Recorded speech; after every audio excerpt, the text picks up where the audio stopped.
White ಸ್ಕೂಟಿಲಿ beauty ಬರ್ತಿದ್ಲು ಸ್ಪೀಡಲ್ಲಿ, right signal ಹಾಕೊಂಡು left ಅಲ್ಲಿ. ನನಗೆ ಕನ್ಫ್ಯೂಸ್ ಆಗಿ ಸೈಡಿಗೆ ಹೋದೆ, ಬಂದೆ ಗುದ್ದೆ ಬಿಟ್ಟಳು ಸರಿಯಾಗಿ. ಅವಳೊಂದು ಕಣ್ಣು ಕಾಣಲ್ವಾ, ಚೂರು ಬುದ್ಧಿನೇ ಇಲ್ವಾ, ನಿಂಗೆ ಸಾಯೋದಕ್ಕೆ ನನ್ನ ಗಾಡಿ ಬೇಕಾಗಿತ್ತ ಅಂತ ಹೇಳಿ ನಮ್ಮಣ್ಣ ಪೊಲೀಸ್ ಅಂತ ಕರೆದ ಬಿಟ್ಲು.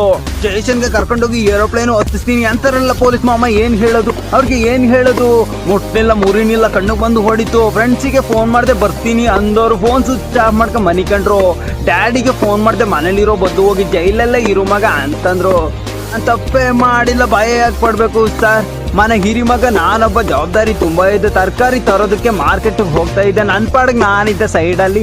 ನಿಮ್ಮ ತಂಗಿನೇ ಬಂದಿದ್ದು ಸ್ಪೀಡಲ್ಲಿ, ಬಂದು ಗುದ್ದೆ ಬಿಟ್ರು ನೋಡಿ ನಂಗೆ ಫ್ರಂಟಲ್ಲಿ. ಬೀಜ ಬಾಯಿಗೆ ಬಂದಿದ್ದೆ, ಏನ್ ಮಾಡ್ಲಿ? ನಾನು ಕ್ರೈಯಿಂಗ್ ಪೊಲೀಸ್ ಫೀಲಿಂಗ್, ನಾನು ಕ್ರೈಯಿಂಗ್ ಪೊಲೀಸ್ ಫೀಲಿಂಗ್.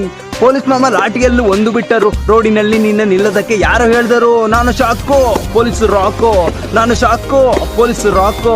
ನನ್ನ ಲೈಫಲ್ಲಿತ್ತು ಇನ್ನೂ ಅಲ್ಲೇ ಇದೆ ಬ್ಯಾಡ್ ಲಕ್ ಅನ್ನೋದು ತಬ್ಬಿ ಮುದ್ದಾಡ್ತಿದೆ. ನನ್ನ ಲೈಫಲ್ಲಿತ್ತು ಇನ್ನೂ ಅಲ್ಲೇ ಇದೆ ಬ್ಯಾಡ್ ಲಕ್ ಅನ್ನೋದು ತಬ್ಬಿ ಮುದ್ದಾಡ್ತಿದೆ.